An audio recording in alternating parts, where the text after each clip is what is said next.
de prosa.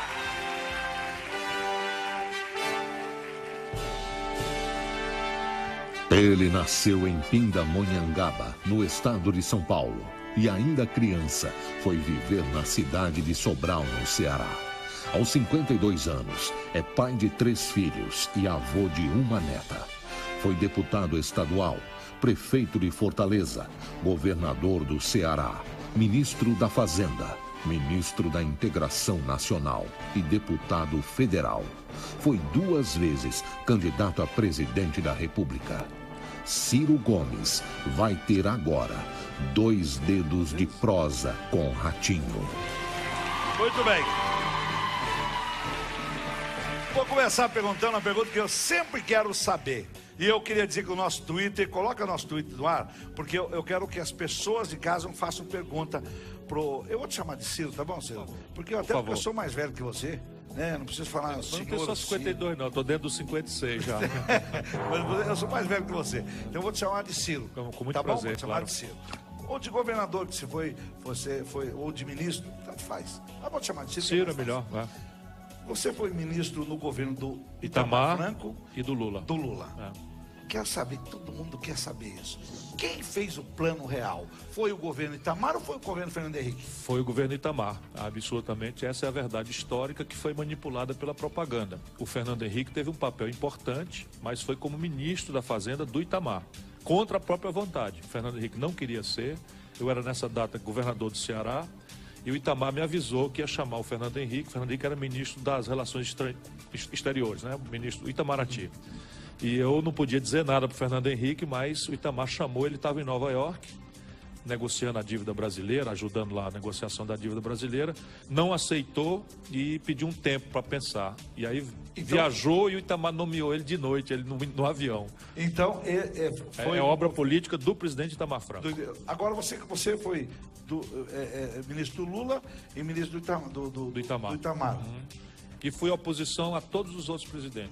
Agora me diz uma coisa, qual dos dois era mais fácil para lidar, o Lula ou o Itamar? Para lidar o Lula. O Lula é muito fácil de trabalhar. O Lula é uma pessoa que tem uma virtude extraordinária, fora outras tantas que ele tem. Ele compensa as dificuldades que ele teve na vida de estudar com uma habilidade de botar as pessoas para discutir até ele fazer uma opinião.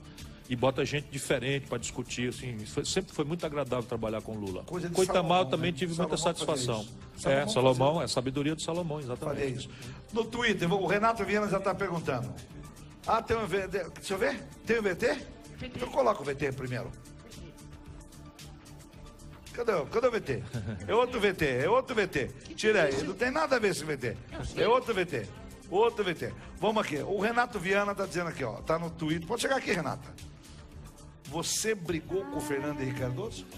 Nós nos entendemos gravemente. Eu fui ministro do Itamar, na sequência do recupero, né? Lembra? Ajudei a consolidar o Plano Real. Neste passo, ajudando ao Brasil, ajudei a eleição de Fernando Henrique Cardoso para presidente da República. Ele chegou a atribuir a mim uma importância que eu jamais me dei, né, na eleição dele. Mas na eleição dele eu já fiquei contra, porque o meu candidato era o Tasso Gereissati. E ele viu a oportunidade e deu uma rasteira no Tasso Gereissati. Lá no Ceará a gente costuma levar essas rasteiras por aí. E eu já fiquei mal a partir daí. Depois ele faz tudo o oposto do que nós prometemos. Agora, e aí eu rompi. Vamos para a pergunta que o povo quer saber de verdade. Você participou daquela irrigação do São Francisco. Do São Francisco. Como é que chama? Foi feito projeto de integração de bacia, popularmente conhecido como transposição. Foi ideia sua? Foi ideia de outros governos? Ideia de Dom Pedro.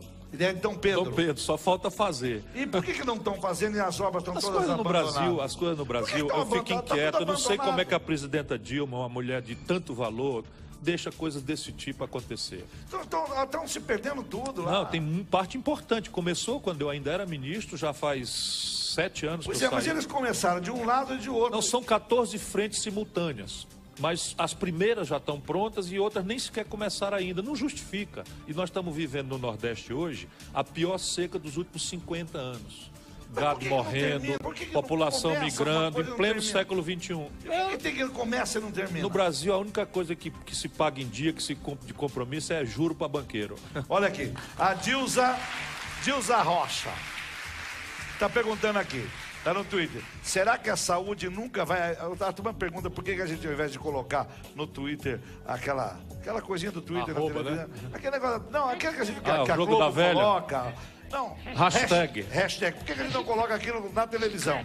Eu não coloco porque eu acho mais gostoso, mais bonito pegar uma cartolina e escrever. Eu gosto mais assim, porque eu acho mais popular. Muito bem. A Dilza Rocha está dizendo, será que a saúde nunca vai melhorar? O povo só para ser atendido, para fazer uma cirurgia, para ter uma consulta? Como vai resolver o problema da saúde? Bom, de novo, o Brasil gasta com juro mais do que gasta com saúde. O Brasil gasta com juro muito mais do que gasta com saúde. Então tem um problema de financiamento, mas tem um problema também de gerência. Muita politicagem, muita safadeza, muita roubalheira e falta um compromisso verdadeiro com isso. Você concorda com a política econômica da presidente Dilma? Discordo e ontem me decepcionei profundamente. Eu acho que a Dilma fez um grande avanço, especialmente em relação ao Lula, que foi um avanço importante para o Brasil que nós tínhamos no passado, submetendo o Banco Central à estratégia do país. Porque o Banco Central não pertence ao povo brasileiro, pertence à banca. Com a Dilma vinha sendo diferente. E ontem, ridícula e criminosamente, aumentaram a taxa de juros como se você fosse combater o aumento do preço de tomate, da comida, com taxa de juros. Como se o povo comprasse feijão e arroz com crediário. E você acha que a inflação vai continuar? Não há a menor chance da inflação explodir no Brasil. Nenhuma. Não vai explodir? Nenhuma chance. Não, zero. Que beleza, que bom escutar isso de você, que é o economista. Nenhuma chance. Fico muito feliz. Veja bem, o Brasil só teve inflação daquele jeito, porque a inflação no Brasil não era uma doença do dinheiro como é no mundo inteiro. No Brasil, a inflação era negociada. Por que no Brasil falta portos? Tudo de infraestrutura do Brasil está sem investimento. Se eu lhe dizer, o Brasil paga, vamos ter clareza, falta de dinheiro, basicamente alocado nisso. Então, repare bem, o Brasil está pagando esse ano 170 bilhões de reais de juro. Vou repetir, 170 bi com B de bola, bilhões de reais. E vai gastar com tudo do país 12 bilhões. Tudo, água, energia, porto, hospital, enfim. De investimento. Por que não abre para iniciativa privada, para portos e ferrovias? Já estão abrindo. Mas é muito demorado. Mas não é demorado e o Brasil não tem capitalista. O capitalista brasileiro é assim, se o lucro der, é pro bolso dele. Se der prejuízo, espeta na conta do povo. Agora, gente de fora não pode, por exemplo, vir para cá abrir portos? Pode, e já está acontecendo. O Porto de Santos, por exemplo, já tem várias docas privadas, né? Mas tem vários problemas que tem que ser resolvidos, especialmente o acesso. E aí está engargalado completamente. Então você tem Paranaguá, também está estrangulado.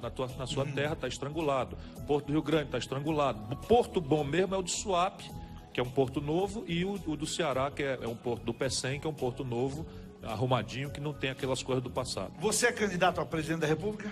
Eu gostaria de ser presidente do Brasil. Eu sou do Partido Socialista Brasileiro, PSB. E você acha que o governo do Pernambuco, o governador do Pernambuco vai deixar? Acho que não. Ele está mandando no partido? Acho que não. E você acha que ele é candidato caso você não... Eu acho que ele está examinando com muita intensidade a ideia de ser. Ele é uma pessoa muito preparada, um grande companheiro. O que me incomoda são duas coisas. Vou dizer com muita rapidez aqui. Primeiro, nós estamos debaixo da mesa do banquete de clientelismo e fisiologia do PMDB-PT no governo da Dilma. Nós estamos dentro do governo. Qual é a moral, qual é a coerência que a gente tem se a gente não sair já do governo de ter uma candidatura contra? Eu gosto de cultivar decência, lealdade. A segunda é, nós queremos uma candidatura para quê? Qual é a proposta? Qual é a ideia? Então o Aécio quer ser candidato porque é neto do Tancredo. Você acha o Aécio muito mole?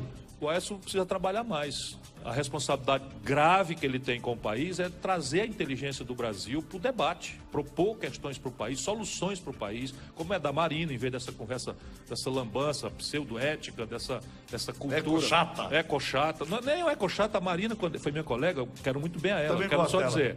Mas a Marina, quando foi minha colega, queria que o governo brasileiro assinasse um tratado internacional dizendo que a energia hidráulica das nossas hidrelétricas é não renovável. O que no dia seguinte, se fosse assinado, colocaria toda a produção brasileira na clandestinidade ou na ameaça de ser uma acusada de insustentável. Ou seja, essa ideia que ela tem... Pois é. E agora ela não vai conseguir ser que essa história do partido, ela não vai ter partido para ser candidata, vai? Tomara que tenha. Eu acho que para o Brasil é importante um debate. Tem um tema muito discutido aí, até o governador de São Paulo fez um projeto diferenciado sobre a maioridade penal. Você O Brasil vive dessas ilusões, né? Na hora que a gente reduzir para 16 anos a maioridade penal, os bandidos vão contratar avião de 14. Aí vai ver uma onda para reduzir para 14, aí os bandidos os traficantes vão contratar avião de 12. E o que fazer? Aí do dia nós temos que prender a negada no berçário. E o que nós vamos fazer? Talvez essa ideia, né, de dar um pouco mais de intensidade nas medidas restritivas de liberdade, que hoje existe, a população não sabe, mas hoje um menor pode e deve ir para a cadeia se fizer um crime. Já existe o Estatuto da Criança e do Adolescente. O problema é que só são 3 anos no máximo. 3 anos, agora, há 2 semanas atrás, o cara Sim, matou... repare, mas eu sou formado em Direito. O que tira, vamos dizer, a criminalidade excessiva não é a intensidade da pena. Nos bairros pobres das grandes cidades do Brasil, Ratinho, você que é homem popular sabe, pena de morte já existe faz tempo. Sabe, se você for preto, negro e nascer no Morro do Rio de Janeiro, numa favela de Fortaleza, você morre antes de completar 21 anos. Nessa loucura que está acontecendo no nosso país, que ninguém mais respeita a vida. Como é que nós fazemos? É a certeza da pena. É a certeza da pena. Responder isso daqui a pouquinho. Tá. Agora deixa eu dar uma fatura. Tô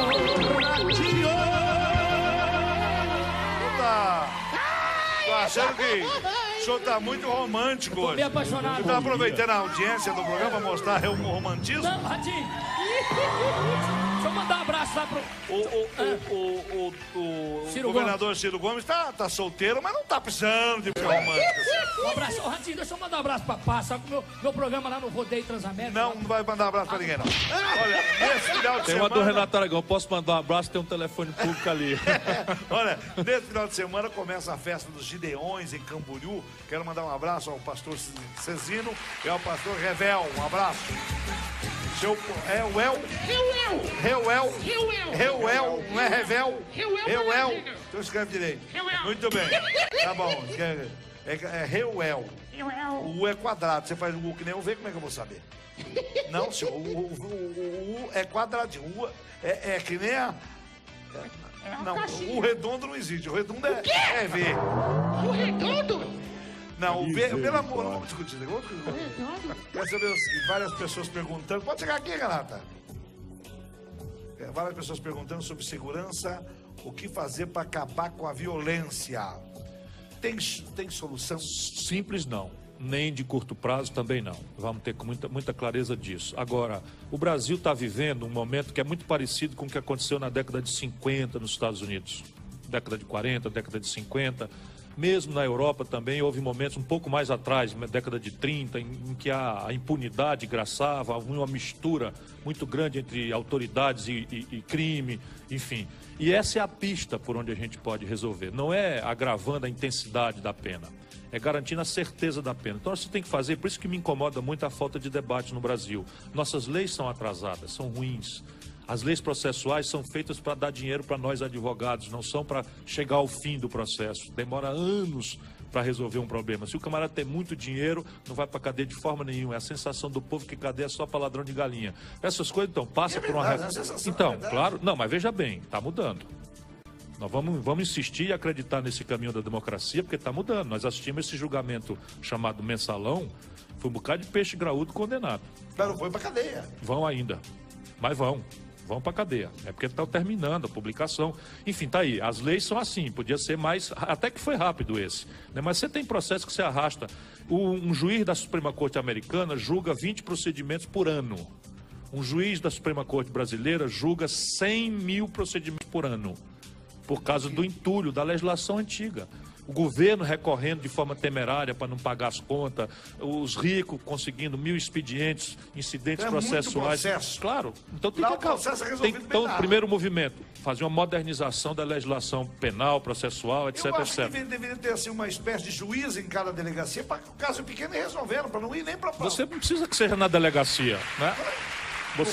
Fortaleza já funciona, um juizado itinerante. Por exemplo, você bate um carro na rua em Fortaleza, o Tribunal de Justiça já criou, as pessoas ligam e o juiz vem numa van com a maquininha, o computador ali e tal, e resolve ali mesmo. Que beleza. Pois é. Isso pode ser feito, Mas assim, esse é o primeiro movimento. O segundo é a profissionalização da polícia, em base de inteligência e com grande corregedoria para limpar a safadeza. Porque essa fronteira entre polícia e bandido no Brasil está muito misturada.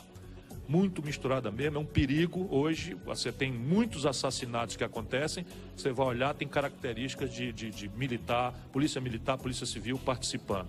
E por terceiro, você tem que criar uma exemplaridade, quer dizer, a política tem que produzir exemplos. E nós estamos sem exemplos no Brasil, né? A imprensa só pega o mau exemplo, noveliza o escândalo e não faz o contraponto, para que a população no bar, na igreja, na feira, possa dizer, olha, a instituição é respeitável, o cidadão é bom, o outro é picareta. Né? Muito bem. Para separar. Rafael Portela de Tiguá, perguntando o que você acha do Bolsa Família. Ele é um atraso para o Brasil, porque todos recebem e não trabalham? Isso é Tianguá, é uma terra, Tianguá, é uma terra Tianguá. Tianguá. É lá no Ceará, uma terra linda, é uma Tianguá. serra. Você nem acredita, fica com essa temperatura lá. Que beleza. 16 graus, 18 graus. E está perguntando... Não, o Bolsa Família foi um avanço importante para o Brasil, porque, veja bem, nós estamos vivendo no Nordeste hoje uma seca. Eu sou de uma geração que assistiu a população, nessas épocas, invadindo as cidades faminta para comer. Isso nunca mais aconteceu. Por quê? Porque você tem uma renda mínima que garante pelo menos um bocado de comer das pessoas. Agora, precisa estimular as pessoas, porque o que emancipa o povo é o trabalho. E isso não está acontecendo. Muito bem. O Elton Alves, o que tem que ser feito para melhorar a educação pública? Aí vai demorar a discussão, Elton. Não. É um choque de mérito. É um choque de mérito, acabar com essas demagogias todas, tem que incrementar a remuneração do professor, tem que incrementar a condição da escola, tudo bem. Mas tem que ser feito isso condicionado a um ganho de mérito, oferecendo lateralmente retreinamento, qualificação, capacitação para o professor e premiá-lo conforme o mérito que adquirir e o desempenho dos alunos. Por exemplo, também no Ceará já se faz. Hoje aqui na cidade de Paulínia, duas meninas tramaram no tapa, duas adultas quase, dentro da sala de aula, e o professor assistiu e não fez nada. Porque se o professor fizer alguma coisa, ele acaba sendo ferrado. Pois é, isso tudo é bobagem. Inventou-se muito essa história de politicamente correto, de uma pedagogia do absurdo e tal, mas o professor deve ser a figura mais querida, mais respeitada, e as autoridades e as leis têm que reforçar isso. Quer dizer o quê? Que a gente tem que pagar o maior salário? Não. O Brasil não é a Suíça, o Brasil não é a França, não vai poder pagar um salário tão bom quanto eles merecem. Mas é possível pagar setorialmente para aqueles que ganhem mérito, salários melhores condicionados a esse ganho de mérito e a qualificação dos seus alunos. Muito bem. Mais uma para o Twitter aqui, ó. O que você acha da briga, o Darlan Adelino, o que você acha da briga dos deputados por causa do Feliciano na Comissão dos Direitos Humanos? Este senhor jamais teria vindo no programa do Ratinho se não fosse isso. Portanto, quem está fazendo isso com ele está ajudando ele. Isso aqui são essas maluquices que acontecem no Brasil. Disso tudo, o importante, onde é que está a câmera para eu falar com as pessoas, se você me permitir? O Brasil é um país respeitado mundialmente, não é só porque nós temos reservas naturais, um povo extraordinário, não, mas é porque o Brasil nunca deixou a intolerância religiosa nos dividir. Aqui nós sempre tivemos esse jeitão mestiço, mistura umbanda com igreja católica, tá, então Iemanjá é Nossa Senhora. Cada um adora a Deus do jeito que quiser, cada um diz que adora e nem adora.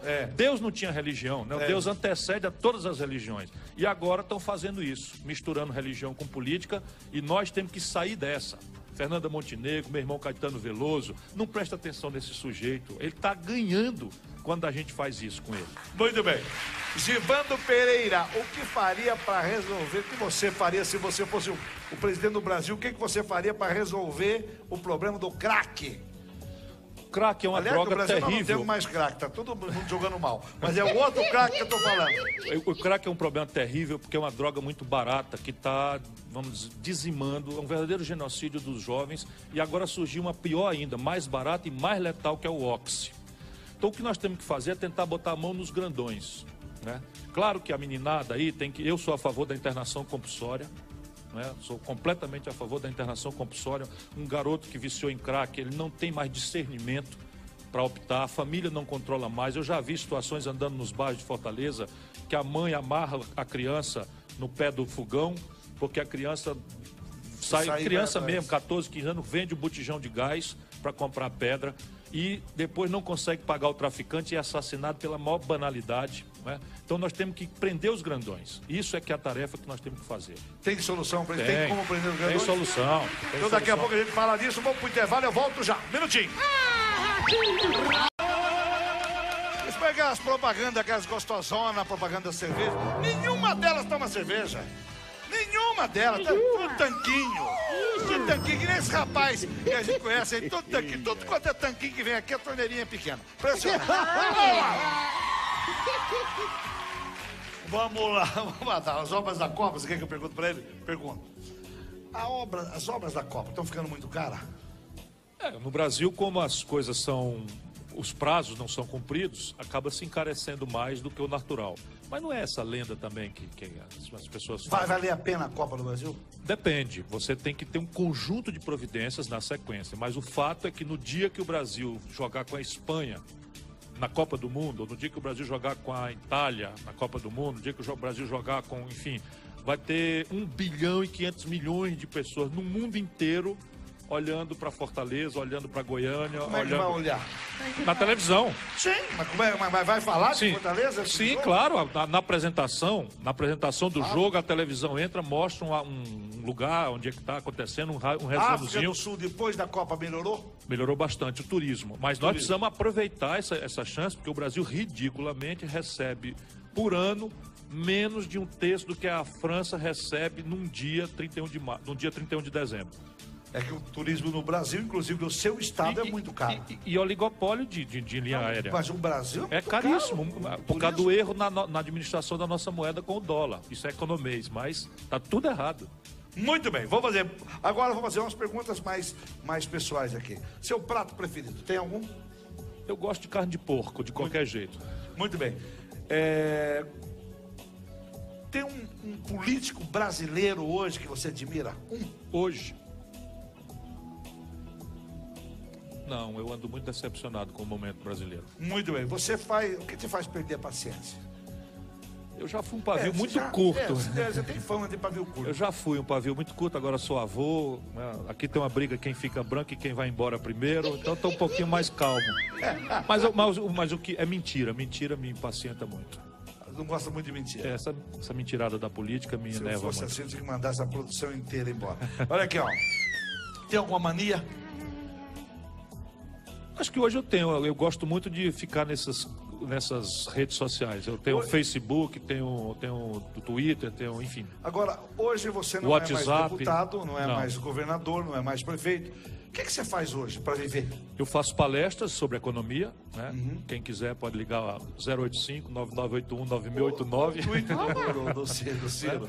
Enfim, eu faço palestras sobre economia, me mantenho atualizado no Brasil inteiro, no estrangeiro também. Algumas vezes tenho ido ao estrangeiro. Um ano atrás, por exemplo, estive em Angola para fazer uma palestra. E eu sou assessor do partido, do PSB, que me paga uma coisa. Eu ajudo a fazer finanças e o partido também me garante o meu básico para viver. Estou ganhando hoje o que nunca ganhei na política. Fala de um ídolo. Não? Um ídolo. Um ídolo? É. Ayrton Senna. Ayrton Senna. Você tem algum apelido? Pavio nunca curto, tive. Não, nunca tive. Lá no Ceará, lá em Sobral, meus amigos tentaram grudar em mim, que eu era muito magro, magrelo demais, que eu chamava de muriçoca, que é o que você chama aqui de pernilongo, mas nunca pegou, não. Muito bem. Ciro, eu queria agradecer muito a sua presença aqui. Privilégio, eu que agradeço. Feliz quando você falou que vinha, e eu quero que você venha sempre quando você quiser. Com o maior prazer. Com o maior prazer, muito obragado. Tá, e obrigado em nome do povo brasileiro por essa fresta pra gente conversar, seja o que for. Um abraço, um abraço muito forte pra você. E vamos ao Jornal